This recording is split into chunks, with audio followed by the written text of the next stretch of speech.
بھئی کیا نہیں ملتا درود پاک سے، اللہ کے سجدے اور نبی پاک صلی اللہ علیہ وسلم کے درود پاک سے۔ میں بزرگوں کا واقعہ سنایا کرتا ہوں۔ شیخ حماد الاقطع معجزات سید المرسلین علامہ یوسف نبھانی نے غالباً یہ واقعہ لکھا ہے کہ وہ مدینہ شریف میں گئے حج کرنے کے لیے یا عمرہ کرنے کے لیے، حاضری کے لیے، تو 3 دن ان کے جیب میں خرچہ ختم ہو گیا۔ ان کی جیب میں کوئی پیسے نہیں تھے کہ صبح کا ناشتہ، دوپہر کا کھانا، رات کا کھانا کھا سکیں۔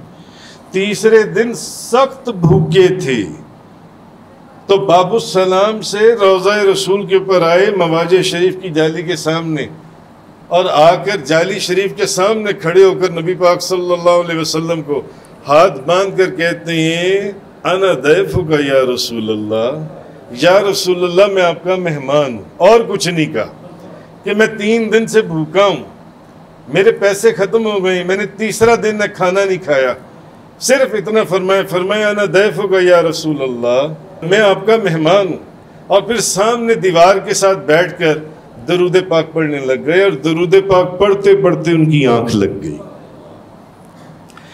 اب جیسے ہی آنکھ لگی تو دیکھا خواب میں کہ باب السلام سے سامنے سے نبی کریم صلی اللہ علیہ وسلم تشریف لا رہے ہیں۔ آپ کے دائیں طرف حضرت سیدنا ابو بکر صدیق، اور بائیں طرف عمر فاروق، اور آگے آگے حضرت علی کرم اللہ تعالی وجہ الکریم، مولا علی مشکل کشا شیر خدا دوڑتے آ رہے ہیں، اور آ کر شیخ حماد ابو الخیر اقطع کو اٹھاتے ہیں کہ اٹھو اٹھو، مرحبا بضیف رسول الرحمن، اے اللہ کے رسول کے مہمان اٹھ، دیکھ اللہ کے رسول خود آ گئے، اللہ کے رسول خود آ گئے۔ فرماتے ہیں میں اٹھتا ہوں تو نبی پاک صلی اللہ علیہ وسلم مجھے ایک روٹی عطا فرماتے ہیں، تو میں آدھی روٹی جلدی سے کھاتا ہوں، اتنے میں میری آنکھ کھل جاتی ہے۔ آنکھ کھلتی ہے تو جو آدھی باقی روٹی تھی وہ ابھی بھی میرے ہاتھ میں موجود تھی۔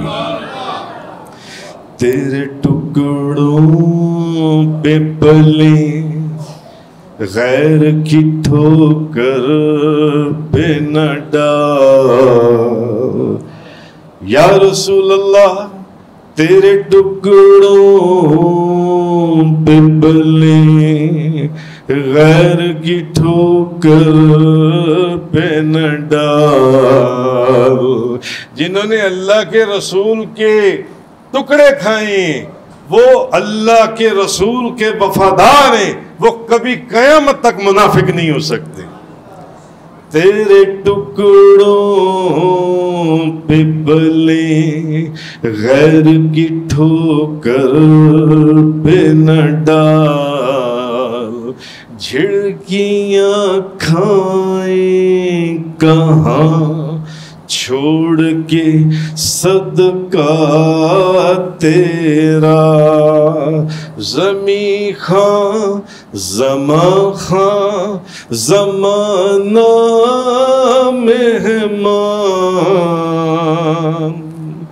صاحب خانہ لقب کس کا ہے تیرا تیرا۔